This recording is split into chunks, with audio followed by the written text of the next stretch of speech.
If you want to set parental controls on Chrome, I'll walk you through two simple methods that can help make browsing safer for kids. We're going to turn on SafeSearch first, and then I'll show you how to install a parental control extension in Chrome. This is a quick and practical setup, and if you find it helpful, make sure to hit like and subscribe for more easy tech tutorials. Alright, let's jump in. First, open Chrome and go to google.com.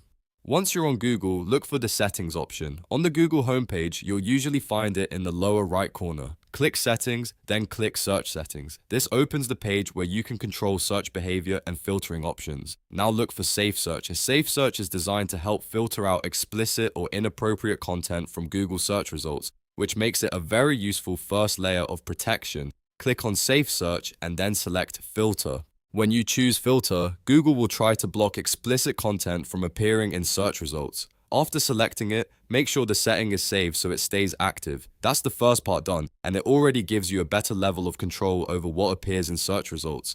But if you want even more protection, especially for younger users, the next step is to install a parental control extension directly in Chrome. To do that, open Chrome. If it's not already open, then click the three dots in the top right corner of the browser. From the menu, hover over Extensions. After that, click Visit Chrome Web Store. This will take you to the official Chrome extension marketplace, where you can search for tools that help manage browsing safety.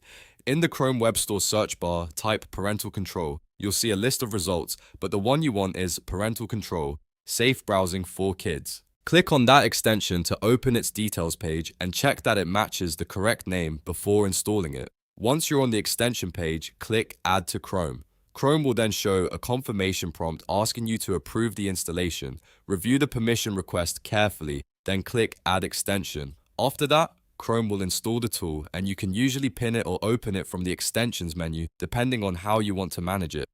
At this point, you've done two important things. You've turned on Google SafeSearch, and you've installed a parental control extension in Chrome. That gives you a much stronger setup for safer browsing and helps reduce access to content you may not want shown. If you're setting this up for a child, I also recommend taking a minute to review the extension settings after installation, because many parental control tools let you customize filtering levels, block certain sites, or manage browsing time. The exact options may vary depending on the extension, but it's always worth checking, and that's how to set parental controls on Chrome in just a few steps. If this tutorial helped you out, please give it a like, subscribe to the channel, and turn on notifications so you don't miss the next helpful guide. Thanks for watching, and I'll see you in the next one.